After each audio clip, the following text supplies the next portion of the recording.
Eu quero que você abra, por favor, sua Bíblia no livro de Êxodo, no capítulo 28. Nós vamos ler do versículo 36 até o 38.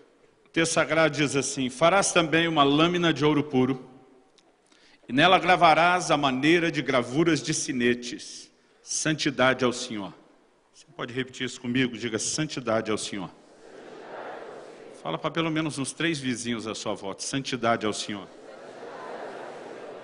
Atá-la-ás com cordão de estofo azul, de maneira que esteja na mitra, bem na frente da mitra estará sobre a testa de Arão, para que Arão leve a iniquidade concernente às coisas santas, que os filhos de Israel consagrarem todas as ofertas de suas coisas santas, e sempre estará sobre a testa de Arão, para que eles sejam aceitos perante o Senhor. Nesse texto nós temos um detalhe importante. Antes de Arão, nós vamos ver algumas pessoas simplesmente aparecendo sacerdotes, como Melquisedeque, sem nenhum tipo de instituição ou estabelecimento específico da parte de Deus, sem nenhum tipo de norma estabelecida por Deus que pudesse, como a gente diria, reger o funcionamento do ministério. Mas é a partir de Arão que Deus começa a regulamentar o funcionamento do ministério. Até porque a partir de Moisés, pela primeira vez, Deus levanta o que podemos chamar de uma casa, o que prefigura o que é hoje a igreja. Essa casa teria serviço, essa casa teria ministros, executando o seu serviço, o seu ministério. Então, a partir de Arão, Deus começa a regulamentar quem poderia trabalhar, como deveria trabalhar, Há detalhes atrás de detalhes que são muito simbólicos e significativos. Nós sabemos que Hebreus 10:1 diz que a lei não tem a imagem exata das coisas, e sim a sombra de bens vindouros. Muito daquilo que nós encontramos no tabernáculo projeta figuras e verdades para a realidade da casa de Deus, que continua sendo estabelecida hoje, e onde também ainda existem os seus ministros, existe o exercício do ministério.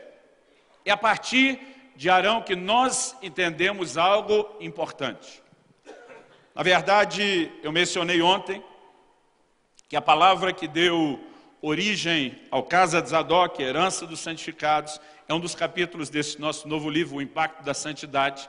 Ela foi dada no primeiro evento há 10 anos atrás, em 2008.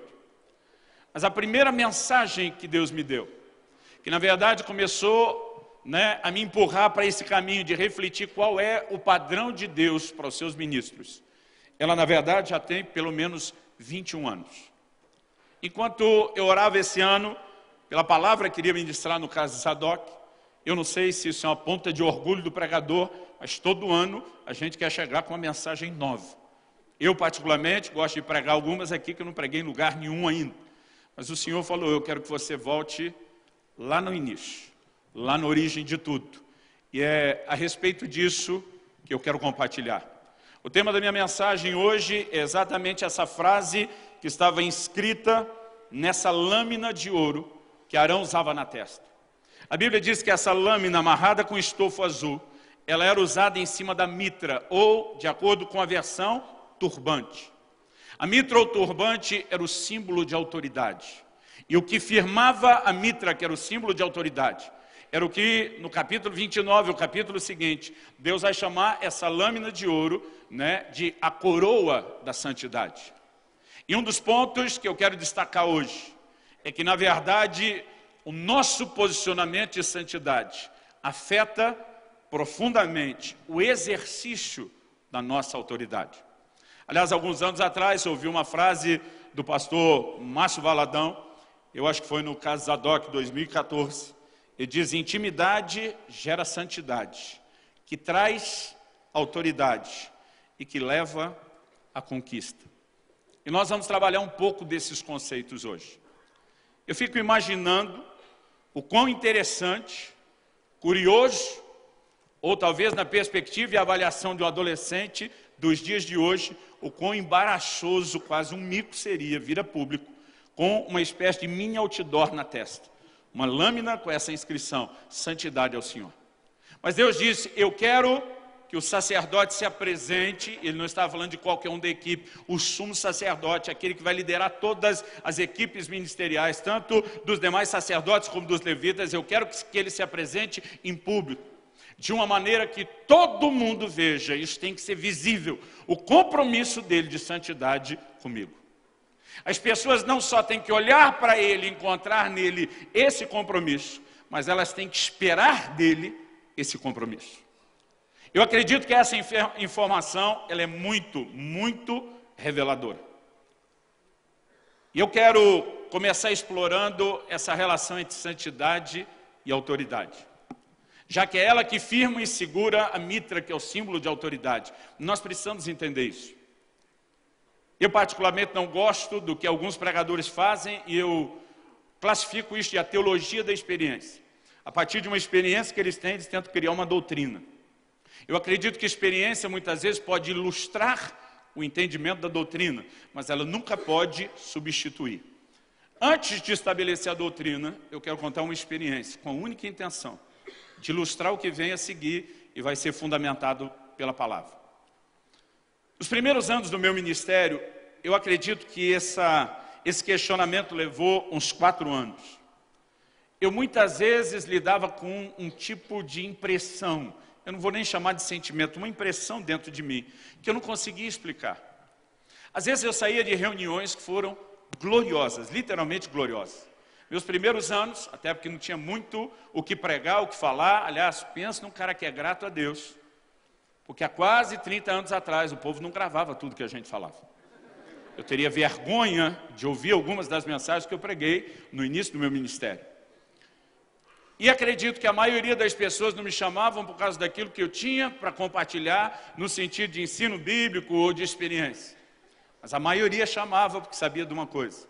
Aquelas horas trancado no quarto, o foco e o propósito de reuniões de milagres e avivamento normalmente produziriam resultados. Então não estou falando de sair de reuniões por resultados quaisquer. Às vezes eram reuniões de horas e horas que ninguém queria ir embora. Onde nós tivemos manifestações de curas, milagres, derramar do Espírito Santo, gente liberta, salva. Era aquele tipo de coisa que quando você avalia o resultado, era para no mínimo se dizer, é de encher os olhos. Mas às vezes eu saía com um senso dentro de mim, de que Deus não tinha feito tudo aquilo que Ele queria fazer. Não era bem um senso de frustração, porque havia realização e gratidão pelo que fez. Mas havia como se fosse um sinal de alerta. Não se cumpriu tudo aquilo que podia ter acontecido. E às vezes eu pensava, não, estou ficando exigente demais. Não importa o nível de resultado, parece que eu sempre quero mais. Sou eu me cobrando. Mas o que era contraditório para esse tipo de pensamento, é que às vezes eu saí de reuniões menores. Não foram reuniões grandes, nem no sentido de audiência, nem de horário. A gente não teve nem tantos resultados comparado com essas outras. Mas às vezes eu tinha mais absoluta certeza. Ele fez tudo o que ele queria fazer. Então eu dizia, não pode ser eu me cobrando num lugar onde teve mais resultado e depois eu satisfeito num lugar onde teve menos. Então durante uns 4 anos, eu orava e dizia, Deus, eu quero entender o que é esse sentimento. Eu quero entender o que o Senhor está tentando comunicar. Eu quero entender o que o Senhor está querendo falar. E depois de uns 4 anos orando por isso, um dia o Espírito Santo falou comigo. Ele disse, sabe por que muitas vezes você tem esse sentimento de que não aconteceu tudo que era para acontecer em determinadas reuniões, e outro que sim. E pensa num cara ansioso, orando 4 anos esperando a resposta. O Senhor disse, porque de fato não aconteceu tudo que era para acontecer. Em outros momentos, aconteceu tudo o que podia ter sido experimentado. O Senhor diz, a mensagem sempre foi muito clara. Eu falei, então vou mudar minha oração. Eu quero entender por que não aconteceu tudo que era para acontecer. O que pode estar atrapalhando o Senhor de fazer mais. Eu não vou dizer que eu me arrependo da oração que eu fiz. Eu só não esperava o resultado. Um filme passou à minha frente. Eu comecei a ver flash das reuniões mais gloriosas, aqueles highlights dos melhores momentos do ministério. Mas eram sempre reuniões onde eu me lembrava de ter saído com aquela sensação. Não aconteceu tudo que era para acontecer. E depois de ver esses flashes e me lembrar dessas reuniões, dos resultados, era um filme passando na minha frente. Começou um outro filme que eu classifico agora de terror. era o Senhor me mostrando coisas que aconteceram comigo, no dia ou nos dias que antecederam aqueles eventos. Meus pecados. E sabe o que é pior? Tinha alguns que eu queria protestar e dizer isso, nem é tão sério. O Senhor mostrou eu pensando mal e julgando o outro ministro, mas nem falei mal dele. Nem cheguei no nível maledicência. Só fiquei no nível julgamento. O Senhor mostrou algumas coisas incontestáveis. Pensamentos impuros, ambições erradas. E eu comecei a olhar aquilo tudo. E quando Deus, de alguma forma, abre os olhos da gente, como fez com Isaías, você não tem desculpa. Não tem como você negar aquilo. A princípio, minha reação é, isso não é tão sério, algumas dessas coisas. Mas o Espírito Santo falou no meu coração. Você obstruiu e atrapalhou coisas maiores que eu podia ter feito. E eu vou explorar isso melhor daqui a pouco, mas ele diz o problema de muitos de vocês, que vocês se limitam à avaliação do que aconteceu. E vocês nunca conseguem mensurar o que poderia ter acontecido. Ele diz, muitas vezes os resultados que vocês viram são gratificantes o suficientes para não gerar nenhuma crise, nenhum incômodo de mudança em vocês. Mas isso não significa que vocês viveram tudo aquilo que poderia ser vivido. E naquele momento o Senhor me levou a entender algumas coisas. E antes de falar o que Ele me fez entender lá, eu quero começar trabalhando algo importante. A pergunta, podemos ter resultados no ministério, mesmo com os nossos tropeços, falhas e erros? De acordo com o próprio Jesus, sim. Ele diz, naquele dia muitos de vós vão me dizer, Senhor, o teu nome nós profetizamos, nós expulsamos demônios, nós curamos enfermos. Gente, nós não estamos falando de pessoas que realizaram um trabalho meramente humano e natural. Não estou desmerecendo alguns níveis de serviço, mas estamos falando de gente que teve resultados sobrenaturais. Mas ainda assim o Senhor vai olhar para eles e dizer, mas eu não conheço vocês. Apartai-vos de mim. Vocês praticam a iniquidade. Alguém poderia dizer, bom, talvez quando eles fizeram os sinais, eles não estavam no pecado. Talvez eles estão se orgulhando de sinais da época boa e andaram no pecado depois. Ok, essa possibilidade também existe. Então vamos avançar um pouquinho mais. A vida de Sansão me mostra que você pode ter resultado em meio a tropeços. O cara passa a noite com uma prostituta e arranca e carrega um portão nas costas com forças que não são suas. De alguma forma nós podemos dizer que o poder de Deus se manifestou nele de uma forma sobrenatural. Aliás, normalmente nós vemos que ele perdeu a força quando quebrou o voto do nazireado. E eu vou chegar nisso depois lá na frente. Mas ele não quebrou o voto do nazireado quando ele cortou o cabelo. Quando ele vai e toca o cadáver do leão, não só depois de matar, mas buscando mel depois, ele estava quebrando o seu voto. Sansão foi responsável e brincou com valores por muito tempo. O problema é que durante muito tempo, os resultados continuaram. E algumas pessoas acreditam, porque elas estão tendo resultados, que Deus está avalizando seus métodos. Eu quero te dizer, isso não é verdade. Deus fala com Moisés, Números 20, 11 e 12, que eles deveriam falar à rocha e que a rocha daria água.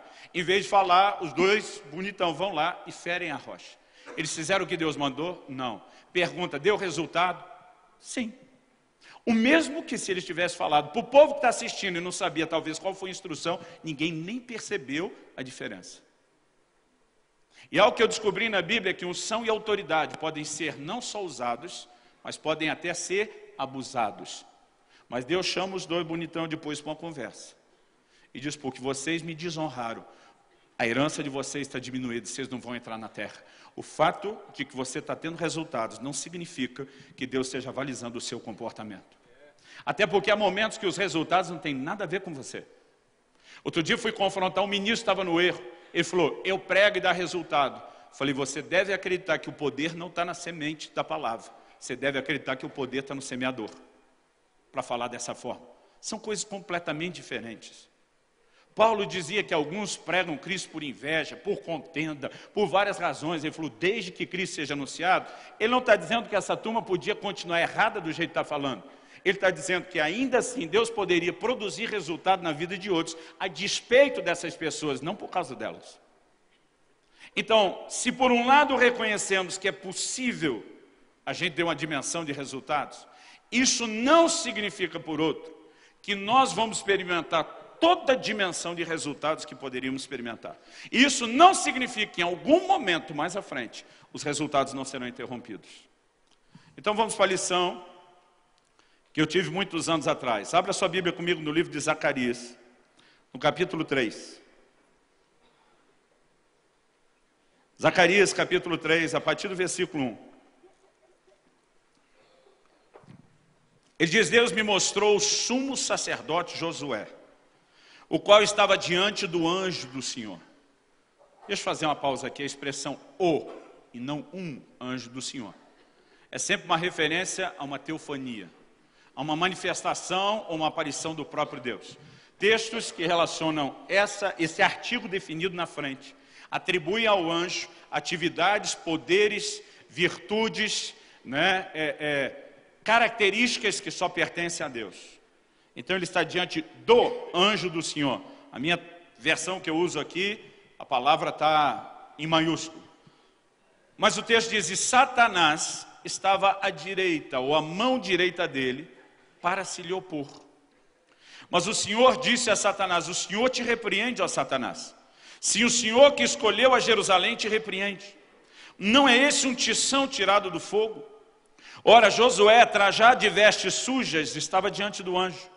Tomou este a palavra e disse aos que estavam diante dele: tirai-lhe as vestes sujas. E a Josué disse: eis que tenho feito que passe de ti a tua iniquidade, e te vestirei de finos trajes. E disse eu: ponham-lhe um turbante limpo sobre a cabeça. Puseram-lhe, pois, sobre a cabeça um turbante limpo, e o vestiram com trajes próprios. E o anjo do Senhor estava ali, protestou a Josué e disse: assim diz o Senhor dos Exércitos: se andares nos meus caminhos e observares os meus preceitos, também tu julgarás a minha casa, guardarás os meus átrios, e te darei livre acesso entre estes que aqui se encontram. Vamos voltar no versículo 1. A Bíblia diz que o sumo sacerdote Josué está diante do anjo do Senhor, da presença de Deus. Mas do lado de cá está Satanás. E o texto diz com qual propósito, com qual missão? Para se lhe opor. Outra versão diz: para o resistir. Como alguém que está diante de Deus consegue ter o diabo não distante o suficiente a ponto de conseguir resisti-lo? Aqui o texto não está falando de resistir a pessoa. O texto está falando de resistir o ministério. Ele está na casa de Deus, o assunto e toda a conversa é ministério. As roupas a serem trocadas são as indumentárias sacerdotais. Todo o contexto é ministério. Nós podemos ter alguém diante do Senhor, disposto a trabalhar a Deus, chamado para o ministério, exercendo o seu ofício, e ainda assim ele não está desviado, ele não abandonou Deus, mas o diabo está por perto e consegue resisti-lo. E qual a razão pela qual o diabo conseguia resisti-lo? Verso 3 de Josué: está trajado de vestes sujas. De Gênesis a Apocalipse, vestes na Bíblia fala da condição do homem diante de Deus. Desde o Éden, quando o homem peca e reconhece sua nudez, tenta se vestir da sua forma, Deus não aceita a providência dele, até Apocalipse, que várias vezes fala sobre lavar as vestes no sangue do Cordeiro. Vestes fala da condição do homem diante de Deus. Agora, vestes sujas estão falando de pecados, porque quando Deus determinou que fossem trocadas as vestes, verso 4 diz: tirai-lhe as vestes sujas. O texto também diz: a Josué se disse: eis que tenho feito que passe de ti a tua iniquidade, e te vestirei de finos trajes. Então a troca de roupas sujas por roupas limpas significa a remoção do pecado para um lugar de purificação e restauração diante do Senhor. A pergunta é: o que dá autoridade a Satanás para resistir um ministro que ainda não chutou o balde, está diante de Deus, mas não significa que sua vida está totalmente limpa ou correta diante do Senhor, como deveria estar? São suas vestes. E nós precisamos entender que ainda que durante um tempo possa haver uma dimensão de resultado, não significa que a gente não esteja sendo resistido ou impedido de ter resultados maiores. Isso não significa que se a coisa estiver sendo levada da maneira correta, os resultados não poderiam ser diferentes. Agora, logo depois da troca de vestes, sujas pelas limpas, foi-lhe dito, põe um turbante sobre a cabeça agora. Porque a autoridade se consolida com a santidade. A partir desse texto, Deus abriu os meus olhos e começou a me fazer entender algo. Olha o verso 7. Assim diz o Senhor dos Exércitos, Deus falando a Josué. Se andares nos meus caminhos, observares os meus preceitos. Você quer definição melhor do que santidade, do que permanecer dentro do que a palavra de Deus diz? O Senhor disse, você vai julgar minha casa. Mas peraí, ele já é o sumo sacerdote. Ele já tem a responsabilidade de tocar todas as equipes ministeriais. Os sacerdotes é que estabeleciam os juízos. E ele era a voz maior. Mas Deus está dizendo, se você fizer do meu jeito, aí você vai entender o que é exercer a autoridade da minha parte. A partir do momento que eu comecei a entender essa verdade, a partir desse versículo, eu comecei a entender outras coisas na Bíblia. Por exemplo, normalmente nós dizemos que a primeira coisa que uma pessoa precisa, antes de ser liberada para o ministério, é ser cheia do Espírito Santo. Porque Jesus não foi para o ministério antes do enchimento com o Espírito. Jesus não permite seus discípulos saírem e testemunhar antes de serem cheios do Espírito. E eu não estou abrindo mão dessa qualidade. Mas a verdade é que Jesus, depois de cheio do Espírito, também não foi depressa para o ministério. O mesmo Espírito que o encheu, o conduziu ao deserto. A Bíblia diz, para ser tentado pelo diabo. E o diabo não tentou Jesus só 3 vezes no final dos 40 dias, como normalmente a gente acha. Como bem disse ontem à noite o Milton Ebenezer, a Bíblia diz, passadas que foram toda a sorte de tentações. O cão usou todo o seu arsenal contra Jesus. Nós temos a descrição das 3 últimas, no final dos 40. E depois de usar tudo o que tinha, e não ter conseguido resultado, a Bíblia diz que ele se afasta até momento oportuno. Porque é algo que você tem que lembrar, o diabo sempre volta. Pensa num sujeitinho persistente. Sua vitória de hoje não garante a sua vitória de amanhã. A cada novo dia você precisa permanecer diante de Deus para continuar andando em vitória. Jesus nos ensinou uma oração a dizer, não nos deixe cair em tentação. E essa oração é diária. Porque na mesma oração ele ensinou a dizer, o pão nosso de cada dia nos dê hoje. E amanhã eu oro pelo pão de novo. E a questão da tentação, eu oro de novo todo dia. Porque cada vitória precisa ser continuada através de, dia após dia, novas vitórias. Mas depois que Jesus resistiu, venceu a Satanás em tudo. Lucas 4,14, fala que agora ele volta não cheio do Espírito Santo. Ele vai para o deserto cheio. Lucas 4,14 diz, regressou Jesus no poder do Espírito. E agora nós temos sinais, prodígios, milagres e uma nova dimensão de ministério acontecendo. E Jesus é o maior exemplo e referencial do que qualquer ministro deveria ser. Quando o apóstolo fala que as pessoas não adianta só terem sido vocacionadas, que elas têm que ter qualificações que indicam esse compromisso com Deus, ele também diz que elas têm que ser experimentadas. Porque você não começa o ministério correndo só porque foi cheio do Espírito Santo. Você começa depois de ter sido testado e demonstrar que o caráter está aí, funciona e que você está debaixo do governo do mesmo Espírito Santo que te encheu. Porque uma coisa é você ter a experiência do batismo no Espírito, a outra é se deixar governar por esse mesmo Espírito Santo que quer te levar todos os dias de vitória em vitória. E de repente você começa a perceber que essas verdades são cada dia mais ignoradas. Abra comigo em 2 Timóteo capítulo 2, versículo 20. O apóstolo Paulo está falando de características para aqueles que vão servir a Deus. E ele diz o seguinte, ora, numa grande casa, não há somente utensílios de ouro e prata, há também de madeira e de barro. Alguns para honra, outros para desonra. Agora olha o 21. Assim, pois, se alguém a si mesmo se purificar desses erros, outra versão só diz dessas coisas, será utensílio para a honra, santificado e útil ao seu possuidor. Vamos falar juntos as duas palavras? Diga comigo, santificado e útil. Fala para alguém ao seu lado, fala, sua utilidade no reino depende da sua santidade. E diz santificado e útil ao seu possuidor, estando preparado para toda boa obra. O que é que me prepara para toda boa obra? Não se engane, eu não vim pregar um evangelho baseado em mérito.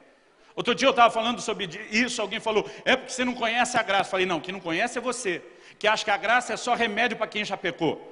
O livro de Hebreus fala de um trono da graça para onde você corre encontrar ajuda e socorro para não precisar pecar. A graça é a maior força capacitadora para se andar em santidade. E nós transformamos a graça numa desculpa a pecar, continuar pecando e dizer que Deus fica olhando para a gente e dizer como eu sou um Deus bondoso, eu entendo você, eu também não tenho poder de te mudar, então só vou ficar remendando as coisas. Isso não é, nunca foi, nunca será graça. A graça é um agente transformador. Nós não vamos viver transformação sozinhos, mas a graça também não vai fazer sozinho, porque se fizesse, não tinha um crente meia boca hoje em dia. A graça teria resolvido o problema todo. Mas se nós nos prepararmos, a Bíblia diz, numa casa tem todo tipo de vaso, de ouro, de prata, mas tem de madeira e tem de barro. Madeira e barro tem lá sua utilidade, nunca é a mesma utilidade honrosa como de ouro e de prata. O que você quer ser na casa de Deus? Porque alguns têm escolhido viver nesse lugar. Se eu for um vasinho fulamba de barro, mal feito, mal acabado, já está bom. Você escolhe o tipo de vaso. Diferente do que alguns ensinam, que Deus é que já escolheu quem vai ser o quê. O texto está dizendo que se eu me santificar, eu não só vou ser útil, mas vou ser um vaso de honra. Eu escolho o tipo de vaso que eu serei, de acordo com a minha interação e compromisso que eu vou manter com Deus. Agora, nós precisamos entender a característica inegociável, que aqueles que vão servir a Deus não têm que ser perfeitos, não vou dizer perfeição. Outro dia alguém falou, mas Elias era homem semelhante a nós, sujeito aos mesmos sentimentos. Falei, sim, você pode ter um cara bipolar e não significa que ele está vivendo em pecado. Oscilar sentimento, demonstrar algumas fraquezas e limitações. Aliás, na teologia de John Wesley, ele fazia uma distinção entre erro e pecado. Há pessoas que conseguem até errar, mas não estão necessariamente pecando. Fizeram escolhas, trataram alguém da forma que a gente poderia olhar e dizer, não foi a melhor, mas não é necessariamente uma quebra de princípio. E aí a gente pega algumas dessas limitações e quer transformar em desculpa, dizer todo mundo pode continuar em pecado e vai ser usado por Deus. Mentira. Mentira do diabo, mentira do inferno, engano que está amarrando e paralisando muita gente há muito tempo. O que o Brasil precisa hoje em dia não é só de avivamento, é de reforma. E nós temos que voltar aos princípios da palavra. Os princípios que vão nortear e orientar aqueles que vão servir a Deus. Porque o que gera autoridade é a nossa sujeição à autoridade de Deus. Você lembra daquele centurião romano? Ele chega a Jesus com um pedido e diz, Senhor, eu estou com um criado, doente, terrivelmente enfermo. Jesus diz, eu vou lá curá-lo. Quantos de nós não queria ter Jesus entrando em casa? Irmão, queria dando uma volta lá, nem que fosse para um lanchinho. Eu queria só dizer para todo mundo que ele botou o pé ali dentro. Esse homem olha para ele e diz, não precisa ir lá. Ele explica para Jesus, sou um homem sujeito à autoridade. E porque sou sujeito, tenho debaixo de mim pessoas que estão debaixo da minha autoridade. Se você conhece um pouco da cadeia de comando militar, você vai entender que um sargento só tem voz sobre cabo e soldado, porque por sua vez ele está debaixo do comando de um major e de um coronel. Se ele quebra a linha de comando para cima, ele perde a capacidade de refletir a autoridade para baixo. Esse homem falou, eu entendo a autoridade, tanto que é estar sujeito como exercer. Então eu digo para um vai, ele vai, eu digo para outro vem, ele vem, eu digo para esse faz isso, ele faz. Ele falou, eu sei o que é o poder da palavra de alguém revestido de autoridade. O senhor nem precisa ir lá. Diz uma palavra e o meu servo será curado. Jesus se impressiona com a fé, mas esse homem não tem que ser elogiado só pela sua fé. O entendimento dele de autoridade é necessário para mim e para você. Porque se eu e você queremos exercer a autoridade, nós precisamos estar submissos à autoridade. A maioria dos crentes pega metade do versículo lá de Tiago 4. Resistir ao diabo e ele fugirá de vós. Antes disso tem outra coisa que foi dita. Sujeitai-vos, portanto, a Deus. E resistir ao diabo e ele fugirá de vós. Quando eu e você estamos debaixo da sujeição à autoridade de Deus, nós podemos prestar autoridade. Olha para os filhos de Seva lá em Atos 19. Eles tentam expulsar um demônio e dizem, nós te expulsamos em nome de Jesus a quem Paulo prega. Irmão, o nome de Jesus tem poder ou não tem? Tem. Mas tem o mesmo poder na boca de qualquer um? Não. Porque a sua capacidade de expressar a autoridade do nome depende do quão sujeito você está à pessoa que confiou o nome. Aí esses caras dizem, nós vos expulsamos em nome de Jesus a quem Paulo prega. Os demônios dão uma olhadinha e dizem, a gente sabe muito bem que é Jesus e conhece o Paulo. Me agrada a ideia de saber que eu sou conhecido no reino das trevas. Que eu estou na lista dos odiados do reino das trevas. Ele diz, nós sabemos que é Paulo. Imagina o tom da conversa. Mas eles dizem, vocês quem são? O que está em xeque não é o nome de Jesus que eles estão usando. Quem são vocês para tentar expressar a autoridade desse nome? Vocês não estão debaixo de autoridade nenhuma, por que é que o nome vai funcionar na boca de vocês? Agora, quando nós entendemos que santidade gera autoridade, nós vamos perceber que nossos tropeços, ainda que não nos tirem do ministério. Arão e Moisés saíram do ministério porque erraram no caso da rocha? Não. Tiveram sua herança diminuída, mas Deus não arrancou por causa disso. Se ele arrancasse qualquer um de nós por qualquer tipo de tropeço, não tinha sobrado um. Agora, outra coisa que nós vamos falar daqui a pouco, é que não pode se confundir longanimidade com impunidade. São duas coisas bem distintas. Agora, quando eu e você nos permitimos estar no lugar de alguns tropeços, mesmo que eles não nos removam do ministério, mesmo que eles não roubem todos os resultados, não significa que o inimigo não esteja resistindo, impedindo resultados maiores que nós poderíamos ter. Porque santidade gera autoridade. Você pode dizer isso comigo? Gera autoridade. Segunda coisa, a santidade libera o fluxo da unção. De novo, não estou falando a respeito de merecimento. As pessoas têm a dificuldade de fazer a separação do que é uma graça e favor imerecido. Uma outra lei, e uma não anula a outra, chamada semeadura e ceifa. Você planta, você colhe. Paulo diz, quem semeia na carne, da carne colherá corrupção. Quem semeia no espírito, do espírito colherá a vida eterna.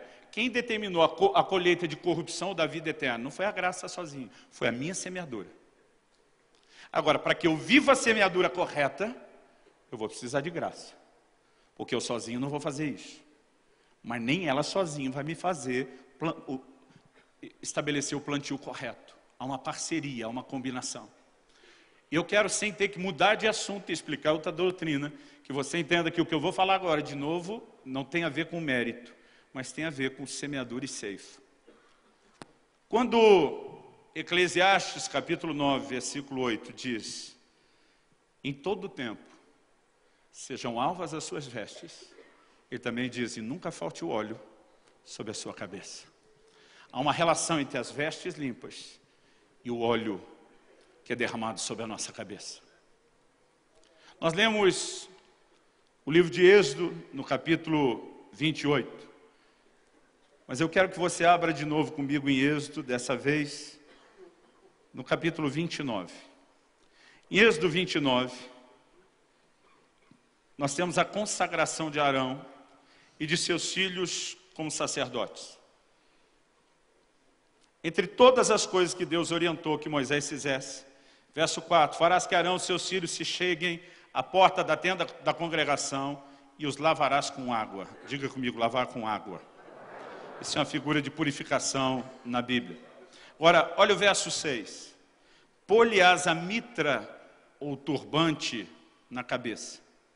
E sobre a mitra, a coroa de santidade, que é o que firma aquilo que simboliza a autoridade. Mas olha o verso 7. Então, esse então é só depois disso, na sequência, posteriormente, derramará sobre ele o óleo da unção.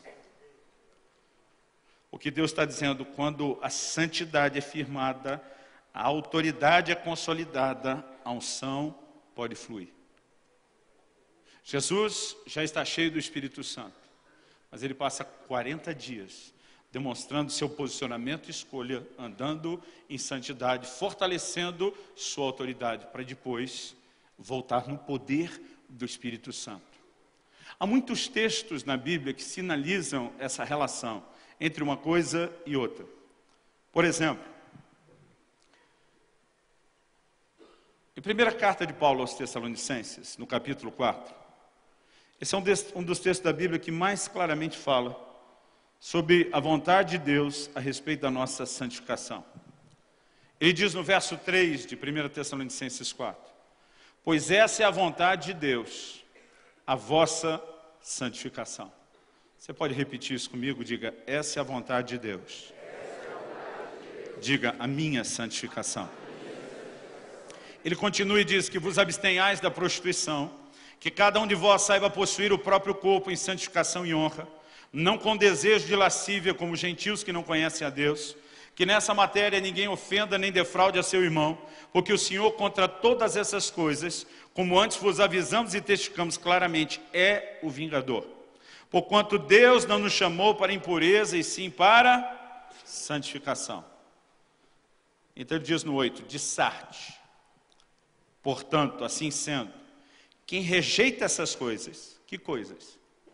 A mensagem de santificação, de se apartar do pecado. Quem rejeita essas coisas, não rejeita o homem, e sim a Deus, que também vos dá o seu Espírito Santo. Durante muito tempo eu imaginava Paulo dizendo assim, se você não ouvir a mensagem que eu estou pregando, não é a mim o pregador que você está rejeitando. É o Deus que me mandou anunciar a mensagem que você está desprezando. Mas na verdade ele não está falando de uma rejeição permanente de Deus. Em dezembro vou completar 25 anos de ministério pastoral. Na minha estatística, eu diria que a maioria, para ser maioria, basta ser 50% mais um, das pessoas dentro da igreja, sérias com Deus, comprometidas com o Senhor, que se deixaram cair nesse tipo de tropeço e pecado, se arrependeram, buscaram restauração e encontraram. Não foi que porque tropeçaram, não queriam mais saber de Deus, rejeitaram Deus de uma forma permanente. Eu não acho que é disso que Paulo está falando. Eu entendo que Paulo está dizendo que essa pessoa rejeita uma particularidade específica de Deus. Ele diz, rejeita a Deus, que vos dá o Espírito Santo. Ele está dizendo, você pode tropeçar nessa área, você pode se arrepender, vai ter restauração para você. O problema é que você está estancando o fluxo da unção sobre a sua vida. Há uma particularidade específica de Deus que se compromete. Porque se por um lado nós podemos imaginar que com alguns níveis de tropeço haverá graça, misericórdia e resultado, eu repito, isso não significa que isso vai acontecer sempre. Outro dia uma pessoa me falou, os dons e a vocação de Deus, citando Romanos 11, são irrevogáveis. O que Deus me deu, Ele não tira. Eu vou continuar movendo os dons. Falei, amigão, deixa eu dizer. Os dons e a vocação são irrevogáveis. A unção que potencializa o funcionamento deles, não. Olha para Sansão. Sansão tropeçou algumas vezes, a coisa continuou funcionando. Mas tem uma hora que ele extrapola. E a Bíblia diz, e Sansão não sabia que o Espírito do Senhor havia se retirado dele. Irmão, a força nunca teve no cabelo. Eu, quando criança, eu lembro de ler uns gibizinhos, e lembro de uma história que alguém encontrou uma peruca que tinha um fio de cabelo de Sansão. O camarada ficava forte, que só imaginava, meu Deus, eu precisava de um cabelo desse. Não era o cabelo. Agora, há um momento onde ele extrapola e o Espírito do Senhor se retira. Agora, os dons e a vocação foram removidos? Não. Lá na frente, quando ele se arrepende, e o Espírito que se retirou volta, aqueles dons foram potencializados para funcionar de novo. Agora, isso não significa que a unção que turbina o funcionamento desses dons vai ficar lá quando nós insistimos em pecar. São coisas muito distintas. Como eu falei, alguns confundem a longanimidade de Deus com impunidade. Minha definição de longanimidade está em Apocalipse 2, de 21 a 23. O Senhor fala de uma mulher que ele chama de Jezabel, por motivos óbvios, ele usa o exemplo do Velho Testamento. Ele diz assim, dei-lhe tempo para que pudesse se arrepender da sua prostituição, mas ela não quer se arrepender. Então ele diz, eu vou prostrá-la de cama, eu vou matar os seus filhos. O que Deus está dizendo? Durante muito tempo houve longanimidade, paciência. Qual o propósito da longanimidade? Deus espera que a gente se arrependa. Agora, alguns confundem o tempo da longanimidade com impunidade. Ele dá uma olhadinha em volta e diz, deu nada não. E ele vai ganhando confiança para permanecer no erro. Em vez de entender que Deus só está dando oportunidade para que ele conserte o erro. Ah, pastor, Deus é um Deus de graça, sim, e continua sendo um fogo consumidor, porque o Novo Testamento, da época da graça, fala isso. Tiago 2,13 diz que a misericórdia triunfa do juízo, então ela sempre vem primeiro. Agora, se a misericórdia não for abraçada, o juízo inevitavelmente se seguirá. E nós estamos tentando criar uma doutrina do Deus que só é bonzinho. Particularmente desconfio de gente que sustenta muito esse tipo de verdade com a contradição tão clara dos ensinos bíblicos. Muitas vezes suspeito. Imagino se ele não está tentando fazer apologia a um novo estilo de vida. E o problema é que tem muita gente embarcando nessa. Outro dia alguém falou, eu acho que você está tentando viver mais comprometido do que precisa do que Deus mandou. Eu falei, mesmo se ele não tivesse mandado, você acredita mesmo que ele não merece?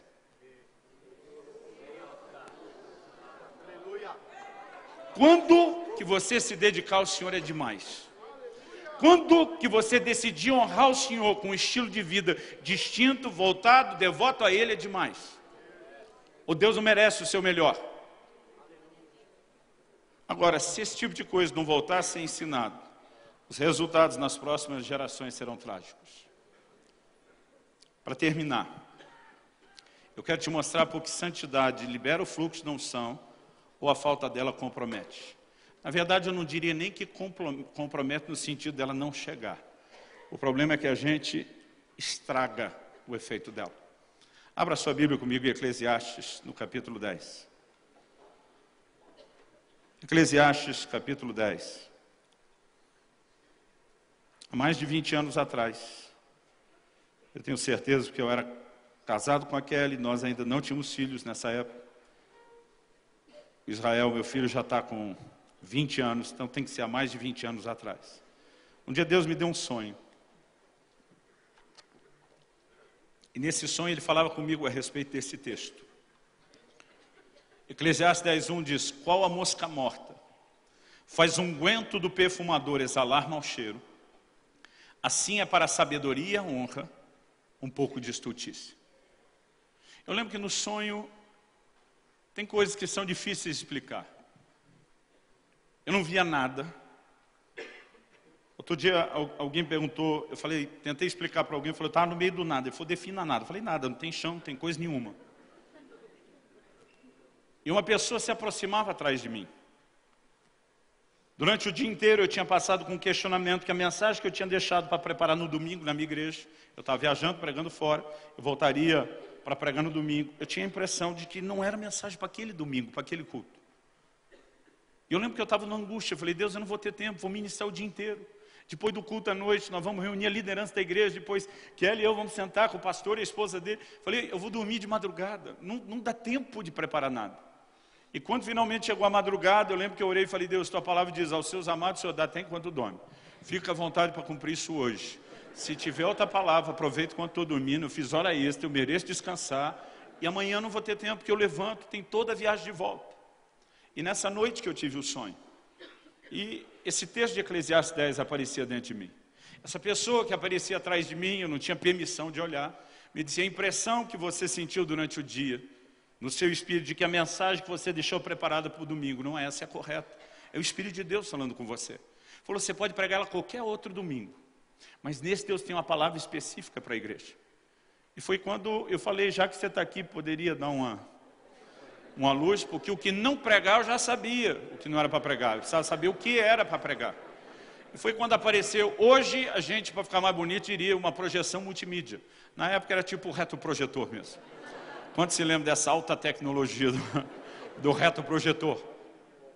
E esse texto apareceu. Quando o texto apareceu, pensa no cara que ficou apavorado. Não é o tipo de versículo da Bíblia que você tem marcado, grifado, cheio de comentário do lado, que você sabe de cor. Eu ficava olhando qual a mosca morta, faz unguento perfumador, exalar o mau cheiro. Assim é para a sabedoria, a honra, um pouco de estultice. Meu sentimento, não verbalizei, era lascou tudo. Eu pensava, o que é que vai sair daí? E eu falei para ele, você pode me ajudar com o texto? E diz, há duas mensagens no texto. A literal e a simbólica e profética. Ele diz, Deus quer que você pregue a simbólica e a profética. Eu falei, eu não estou entendendo nem a literal. E ele me explicou isso com uma didática fantástica. Ele diz, isso é algo semelhante a um ditado popular que vocês têm. Fulano pode acertar 1000 vezes, em alguns estados do Brasil é só 100. 100 vezes, mas se errar uma... Basicamente ele estava dizendo, o que vocês tentam dizer com esse ditado é que um pouco de coisa ruim pesa mais que muita coisa boa. E o texto está dizendo isso, um pouco de estultícia compromete toda a sabedoria e a honra. O camarada viveu anos no ministério em honra e integridade, dá uma bobeira no fim. Vai ser lembrado pelo quê? Pela bobeira. Só que ele diz, para você entender, eu estou usando o exemplo seu. Para eles entenderem, foi usado um exemplo para eles. E naquele momento ele diz, o perfume não era industrializado como que vocês têm, era uma fabricação caseira.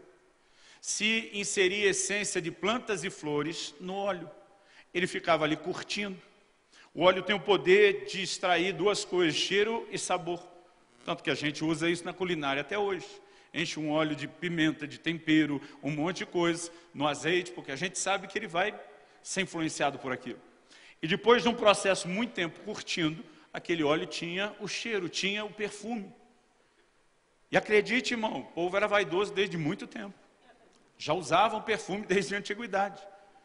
Jesus falou, quando alguém está jejuando, e falou, unge o teu rosto com óleo. Ele não falou o cara enfiar a mão no óleo e lambuzar a cara. Ele está falando dele passar o óleo perfumado, de vir a público apresentável, com boa aparência. Então, ele me explica, no entanto, se nesse azeite caísse um inseto, ele falou, não pense na sua mosca caseira. Ele diz, o que eu vou te dizer não é o que eles tinham, mas é o que mais perto te ajuda a entender. Imagine, ele usou o nome da minha região que me criei no interior de São Paulo. Né? Ele diz, imagine a Maria fedida quando morre. Em alguns lugares é fede, é percevejo, tem vários nomes. Mas em todo lugar fede. Ele falou, imagine que esse tipo de inseto caiu no óleo, morreu e começou a exalar o mau cheiro. Ele diz, um pouco de coisa ruim do inseto, comparado a muita coisa boa, que é o perfume, porque não tem comparação em termos de quantidade. Ele diz, aquele pouco de coisa ruim vai ter mais peso do que a coisa boa. Ele diz, essa é a mensagem literal que foi usada para ilustrar que um pouco de estultícia pesa mais que a sabedoria e honra. Ele diz a mensagem profética, o óleo é uma figura da unção do Espírito Santo. O perfume fala do bom testemunho, e ele cita quando Paulo diz, Deus manifesta por meio de nós o bom testemunho de Cristo. Mas ele diz, as moscas são uma figura de impureza.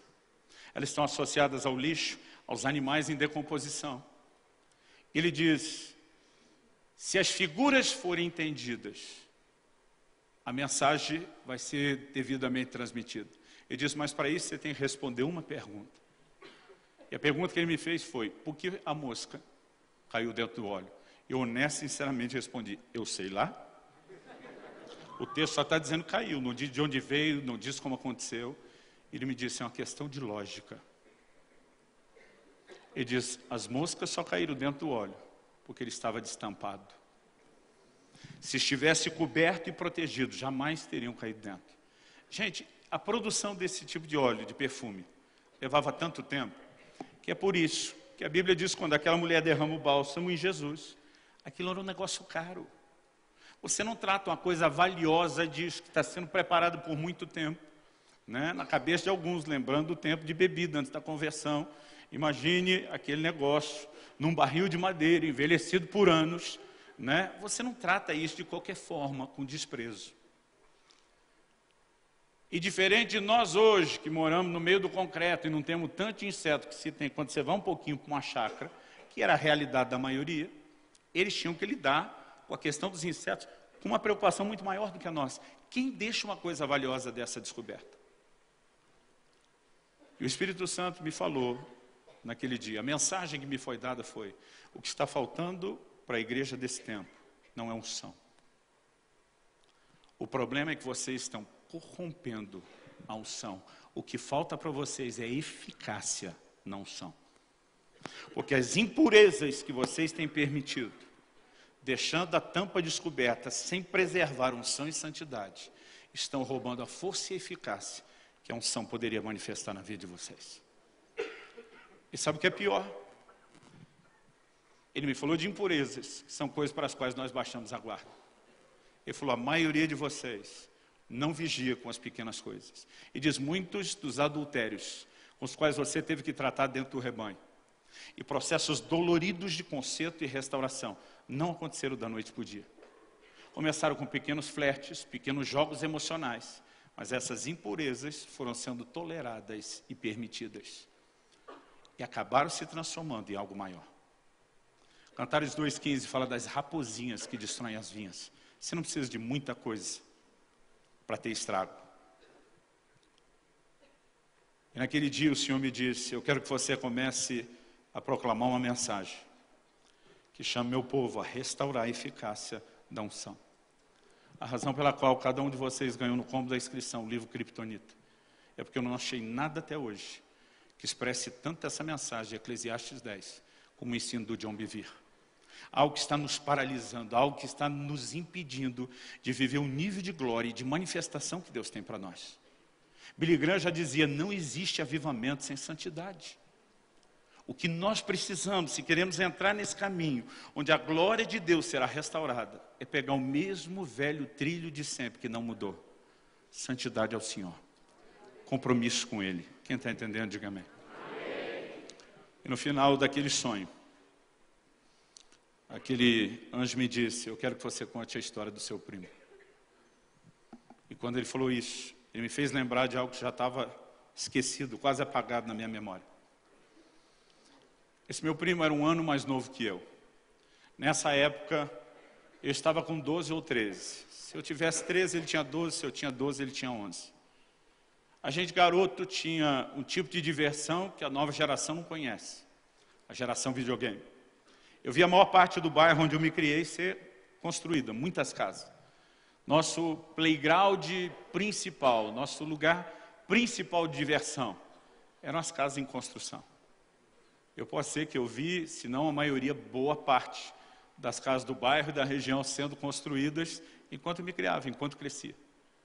Depois que já tinham batido a laje, então, você tinha um andar de cima, para de lá pular em cima do monte de terra, era festa. Esse meu primo morava em outra cidade, veio numa época de férias, chegou à noite com a minha tia. Dia seguinte, quando amanheceu, a gente doido, já não tinha escola, doido para sair junto brincar, chovendo. E é lógico que nossos pais não deixaram a gente ir para a rua com chuva. Não tinha o que fazer dentro de casa. Eu sou de uma época onde papai deixava o carro durante a semana guardado na garagem e usava no fim de semana. Um negócio difícil da gente entender hoje, mas era assim que funcionava. Então a garagem, que era o único lugar coberto que daria para brincar, o carro estava guardado, a gente não tinha espaço. E aí pensa no tédio. Amanhã toda chuva, entra a tarde chuva, no final da tarde deu aquela estiada, aquela parada. E a gente se animou. Vamos sair, vamos. Ele já volto. Correu no quarto e voltou com um tênis que ele tinha acabado de tirar da caixa. Naquela época, minha geração dizia: vamos estrear. Quero usar pela primeira vez. E ele aparece, agora nós vamos ver quem tem pelo menos a minha idade aqui ou não. Ele aparece no pé com um bamba, cano alto. Quem usou bamba aí, gente? Não, vamos lá, sem vergonha. Quem não usou, fecha o olho. Quem usou, levanta a mão. Na real, naquela época, no meu bairro onde eu me criei, a gente brincava que se tivesse que chute já era burguês. O bamba já era outro nível. Era a imitação mais barata do All Star, que não era para qualquer um. Então, ele aparece com um bamba, cozinha assim, creme, begezinho. Era um negócio ridículo, porque o cordão era muito grande, te amarrava na perna, parecia sandália de romano, lembra? E ele vem com aquele bamba zerado. Vamos embora, vamos sair. Quando está lá, vamos sair, minha tia diz, ei, onde você pensa que você vai? Não, nós vamos brincar. Ela falou, com o tênis novo, não. Mamãe, eu quero estrear. Ela disse, isso é para sair. Lembra dessa também? A gente tentava explicar, mas eu estou saindo. Não, não é esse sair. É quando você vai num lugar mais decente, tem que estar mais arrumado. Esse é para sair. Mãe, por favor, não usei nenhuma vez. Ela falou, de jeito nenhum, choveu o dia inteiro. Eu sei onde é que vocês vão se enfiar. Você vai voltar com esse negócio encardido, quem tem que lavar depois sou eu. Não vai, não vai. E começou uma discussão. Na minha cabeça emocional parece 20 minutos, meia hora. Pode ser que não tenha chegado a tanto. Mas não parava, eu não sei quem dos dois era o mais teimoso.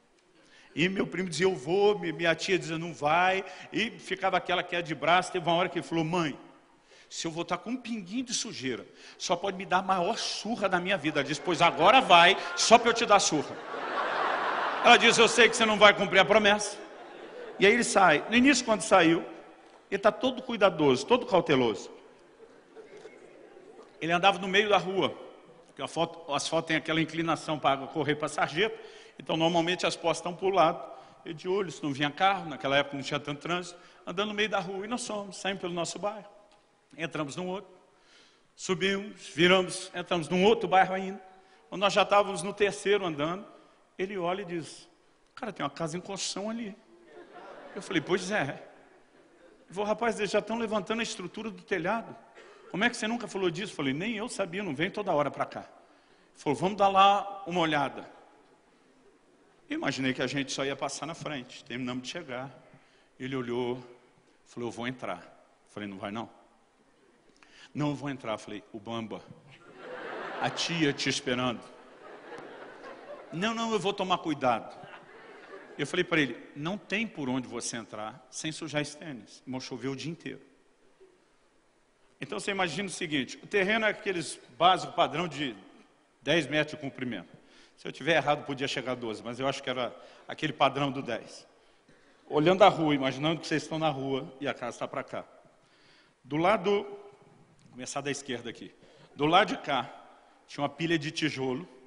E não é aquele tijolo furado, não, era aquele maciço. Que depois de um dia de chuva, aquilo escorria, aquela água vermelha. Tinha a pilha de tijolo. Do lado, emendando na pilha de tijolo, tinha um monte. Se não era areia, era terra. Se aqui era areia, lá era terra. Se aqui era terra, do outro lado era areia. Do lado de cá, encostado no outro muro, uma pilha de brita, pedra pequena, miúda, quebrada. E o outro monte de terra ou areia. Entre os dois montes dos dois lados, o que sobrava no meio era uma poça d'água oval gigante, de água vermelha. Não só da terra, do terreno, talvez do tijolo sendo lavado ali o dia inteiro, mas uma água vermelha. Eu falei, não tem por onde você entrar. Se for para o tijolo ser suja, pela areia ser suja, pela terra ser suja, pela brita ser suja e pela água não dá para passar. Ele falou, mas tem uma pontezinha ali. A pontezinha era uma tábua de construção que estava por cima da poça. Eu falei, criatura, quando você chegar no meio da ponte da tábua, ela afunda com o seu peso. E você vai sujar. Não vou, já calculei a altura, a largura da tábua. Eu falei, cara, vamos embora. Vai escurecer, nós não temos tempo para mais nada hoje. Amanhã você volta. Eu falei, não, está ouvindo, está me chamando meu nome lá dentro. Eu tenho que entrar. Não, gente, eu tentei de tudo, nada dissuadia ele. Eu vou. E lá vai ele, e ele passa pela tábua. Aí ele vai pisando com todo cuidado, vem se equilibrando nela. Quando ele chega no meio, ela começa a afundar, ranger, ela vai descendo com o peso dele, mas não encosta, fica assim, talvez quase 2 dedos d'água. E ele consegue, com um jeitinho, passar, chega do outro lado. Ele olha para mim e falou, viu, te falei? Pode vir você também. Eu falei, eu não vou. Ele falou, mas você pode sujar o tênis. Eu falei, mas não vou ser cúmplice da sua burrice. Eu falei, agora vê o que você tem que ver, nós vamos embora. Ele falou, não, foi fácil demais. Eu passei andando com muito cuidado. Eu, na verdade, vou voltar agora andando normal. Eu queria dizer, sua anta, faz o que você tem que fazer. Lembra da sua mãe com a cinta. Não. Eu sou invencível. E dessa vez ele decide voltar, não andando devagar. E ele vem andando normal. E ele passa, aquele negócio vai chacoalhando. O fundo da tábua encosta várias vezes na água, mas não a ponto de afundar. E ele chega do outro lado com o tênis limpinho. Dessa vez do lado da rua ele diz, vamos embora. Eu falei, eu não vou entrar, não vou ser cúmplice. Ele falou, Você não acredita em mim o suficiente, agora eu vou passar correndo. Eu dizia, não faz isso. E, gente, ele pegou distância e saiu correndo. E do jeito que veio correndo, batendo o pé. A tábua batia embaixo, naquela água vermelha, espirrava para todo lado. Não me pergunte como. Ele chega do outro lado, sem um pingo de sujeira no tênis. Eu já estava quase começando a acreditar que ele era invencível. Ele disse, está vendo? Eu falei, estou impressionado, vê o que tem que ver, vamos embora. Ele falou, não, agora eu vou voltar pulando. E lá vem ele. E quando ele dá um pulo bem no meio, a gente pensa numa tábua que envergou. Sumiu os 2 bambas para dentro daquela água vermelha. Quando chove, eu ainda tenho na minha memória. Não sei se vocês lembram que do lado tinha 2 furinhos do respiro. Aquele negócio jorrava ainda água vermelha. Aí ele com aquele negócio encharcado, sujo, ele olha para mim com a cara de surpresa e diz, sujou. Mas ele olha para mim e diz, quer saber, já que sujou mesmo, da tábua, ele pega e pula na poça. Eu não sei se ele queria espirrar água em mim. Gente, meu primo desapareceu. Você não tem ideia do susto que eu levei. Eu fico imaginando, quando qualquer pessoa entra no assunto do arrebatamento, eu fico imaginando, o que é alguém sumir? Meu primo sumiu, desapareceu. Eu não sei quanto tempo levou. Na família, ele é o cara que tinha má fôlego quando a gente era garoto para ficar debaixo d'água. Ele chegava a ficar quase 2 minutos. Quando ele volta, ele está no limite. E ele diz, é fundo aqui. O que a gente achava que era só uma poça, na verdade aquela tábua estava em cima de um poço. E como choveu o dia inteiro e ele encheu, transbordou, virou a poça, a gente não sabia do poço. Nessa dele correr e pular, a tábua andou um pouquinho. E quando ele pulou, ele acertou, era 1 por 1. Ele acertou o fosso direitinho e desceu. Só quando desceu estava cheio de entulho, galho de árvore, arame. Ele enroscou. Ele não tinha espaço para mexer, não conseguia enxergar abrindo o olho, não conseguia desenroscar e por muito pouco ele não afogou. Nesse dia, naquele sonho, aquele mensageiro fala para mim, conte a história do seu primo. Ele disse, porque muitos dentro da igreja estão agindo igual ao seu primo. Arrisca primeiro com muito cuidado. Não deu nada, ganha confiança. E aí ele volta e se arrisca um pouco mais. Não deu nada, ganha confiança. E depois ele volta e passa correndo. Não deu nada, ganha confiança. O Senhor diz, uma hora, a ruína vai se instalar. Porque longanimidade não é impunidade. O Senhor me disse uma coisa que eu quero confidenciar aqui. Eu não gosto de crente que faz de tudo ser profético. Tem hora que eu acho que uns realmente exageram. Mas aquela pessoa me diz, o que aconteceu entre vocês dois aquele dia foi profético. E disse, seu primo nunca soube respeitar limites. Eu lembro que ele me levava na estação do metrô, na Sé, em São Paulo. Ele passava a faixa amarela, alinhava a ponta dos pés, praticamente assim, coladinho no fosso, alinhava o nariz e ficava esperando. Para quem conhece São Paulo, alguns daqueles metrôs não param para baldeação, eles passam direto. Perguntei para um funcionário do metrô em São Paulo uma vez, qual a velocidade? Ele falou, padrão, 60 por hora.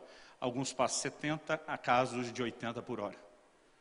E aí ficava aquele comboio de ferro passando na frente, e ele era 2 dedos daquilo com o nariz. Se alguém esbarrar nele, ele estava morto. Sabe o que ele dizia? Ele chamava isso de adrenalina de pobre. Ele dizia, rico pula de paraquedas, pula de bungee jump, gasta dinheiro para isso. Falou, pobre não tem, passa medo. Ele falou, adrenalina eu quero passar medo. Vamos passar medo de graça. Aí ele ficava lá. Não deu nada. Esse era meu primo. E ele começa a mostrar um comportamento em várias circunstâncias. Ele diz, Satanás reivindicou a vida do seu primo naquele poço, aquele dia. O Senhor foi misericordioso e o guardou, como guardou muitas outras vezes. Quando eu tinha 20 anos de idade, eu tive um acidente de carro e Deus poupou minha vida, eu estou vivo por um milagre. Mas quando eu saí da UTI, eu fiquei 2 dias de observação por causa de um traumatismo craniano, eu descobri que enquanto eu estava na UTI, eu nem fui notificado. Meu primo, com 19 anos de idade, tinha sido sepultado. Um traficante botou uma arma na cabeça dele, fez ele engolir 3 papelotes de cocaína. E antes que ele conseguisse chegar no hospital para fazer uma lavagem, a overdose teve efeito e ele morreu. O Senhor me disse, você podia ter entrado naquela casa. Você não tinha proibição da sua mãe, você podia sujar o seu tênis. Mas seu senso de coerência e respeito aos limites tem preservado a sua vida. No mesmo tempo em que o diabo tentou te levar e não pôde, o seu primo, que nunca estabeleceu limites, foi ceifado antes da hora. Ele diz, ensine a igreja a respeitarem os limites da minha palavra e a não confiarem, porque estão saindo impunes enquanto minha misericórdia e longanimidade funcionam. Ensine o meu povo a não comprometer a unção, para que a grande manifestação do meu Espírito possa acontecer na terra. Eu diria que talvez essa tenha sido a principal palavra que nos levou a ter tudo o resto que nós estamos tendo no caso Zadok nesses 10 anos. Eu quero que você fique em pé para parecer que está acabando. Eu quero te encorajar a reavaliar a sua vida e também as suas conquistas. Mas eu não quero que você avalie isso a partir dos resultados que você tem tido. Irmão, eu nunca gosto de me medir com quem andou menos. Porque é muito mais fácil a gente ficar confortável onde a gente está. Eu gosto de olhar sempre para aqueles que entraram mais fundo no rio de Deus. E dizer se tem mais. Eu quero me medir por ali, eu quero seguir o exemplo e a inspiração desses. Talvez seus resultados estejam acima da média, quando você se compara com outros ministros. Mas a pergunta é, você está vivendo a plenitude do que Deus tem para você? Porque pode ser que o ministro com quem você está se comparando foi chamado para mover naquele nível, está na medida cheia e vai ser honrado por Deus. Mas se você foi chamado para se mover em outra medida, não adianta se gloriar só do que já alcançou. Josué é um livro de conquistas. O cara conquista 31 reis e reinos. Eu não imagino que depois de 31 reinos sendo conquistados, eles entrando na terra, eu imagino que eu queria Deus atrás de mim me aplaudindo. Meu garoto, mandou bem. Josué 13:1, o Senhor fala com ele aí, ainda há muita terra para conquistar. Sabe o que ele está dizendo? Não para nisso que está satisfazendo você ainda não, porque minha medida é maior. Não avalia só o que você tem, fica olhando para aquilo que poderia e deveria estar sendo vivido. E eu quero te chamar para um olhar de fé, quem sabe profético, com Deus abrindo os seus olhos, imaginar um horizonte de conquistas e um nível de conquista em Deus que nós nunca alcançamos. O caminho de preparação para o retorno do nosso Senhor é um caminho de santidade. Porque a noiva que está sendo preparada é uma noiva que será apresentada sem mancha, nem ruga, nem qualquer coisa semelhante, mas santa e irrepreensível. Mas ele não quer uma noiva santa apenas pela alegria do casamento. Essa noiva que se prepara para a vida dele em santidade vai entrar num nível de autoridade, num nível de unção sem precedentes. Mas nós vivemos numa época de muita relativização. E eu quero lembrar você, não é porque todo mundo está fazendo errado que o errado virou certo. Nem que a gente tenha que ser um povo no meio do povo, porque sempre é um remanescente. Sempre tem 7.000 que não dobraram os seus joelhos a Baal.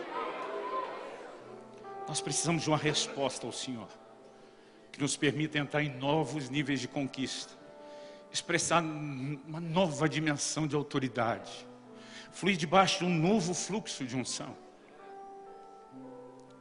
Eu não quero um dia estar diante dele e dizer, você fez até bonito ali, mas ele botar uma hashtag nas minhas costas dizendo, não me representa. Você não representou o meu caráter, você nunca me levou a sério, você não representou compromisso comigo vivendo iniquidade. Não é o que eu quero. Eu não quero só começar bem, eu quero terminar bem, mas não só na avaliação dos homens, não só naquilo que vão botar um dia na minha lápide, não só no que minha família vai dizer de mim. O que eu quero é o sorriso do rosto dele. Eu vivo minha vida para ouvir uma frase, servo bom e fiel. E você somos falhos e limitados, somos. Mas a graça transformadora, nós podemos crescer, nós podemos ir além, nós podemos vencer o pecado. E nós não podemos nos acomodar com nada menos do que Ele tem para nós. Eu não vou chamar ninguém à frente, porque eu não estou falando para um grupo ou outro. Eu gostaria que no seu lugar, e não importa como você quer fazer isso, em pé, sentado, de joelhos, que você colocasse sua vida diante de Deus. Que isso pudesse ser um momento de dizer: Senhor, eu quero carregar na testa a coroa de santidade. Eu quero carregar na testa aquilo que sustenta a autoridade. Aquilo que, em vez de minar, potencializa o fluxo de unção. Santidade ao Senhor. Santidade ao Senhor. Fala com Deus agora. Vem sobre nós, Senhor. Nós clamamos graça. Eu sei que há restauração fluindo nesse lugar esses dias. Eu sei que há amor, perdão e poder para libertação de cadeias do pecado se manifestando nesse lugar nesses dias. Mas também é uma graça capacitadora para nos empoderar para uma vida de vitória. É isso que nós queremos. Nós oramos sejam dias de um batismo de santidade. Nós clamamos pelo Teu fogo santificador. Nós clamamos que tudo que precisa ser queimado e consumido em nós seja queimado e consumido pelo Teu fogo, em nome de Jesus. Em nome de Jesus. Nós oramos que o Senhor abra os nossos olhos e nos ajude a medir e avaliar não só os resultados que temos nesse momento, mas aquilo que ainda podemos ter ou alcançar. Toca-nos hoje, Senhor. Eu sei que o Senhor não nos trouxe esse lugar para nos culpar ou condenar. É o Teu amor que nos congrega, que nos reúne. É a Tua misericórdia que estende a mão dizendo: eu quero te trazer para um novo nível. Eu quero que você viva num lugar diferente. E nós oramos por isso nessa hora, em nome de Jesus. Em nome de Jesus. Senhor, nós oramos por uma compreensão clara do Teu temor, do lugar de honra que o Senhor deve ter nos nossos corações. Não apenas para que honra e retorne, pois o Senhor honra os que te honram, mas queremos te dar honra porque o Senhor merece, porque o Senhor é digno. Abre os nossos olhos, ajuda-nos a entender e a crescer. Nós suplicamos no nome do Senhor Jesus. No nome do Senhor Jesus. Amém.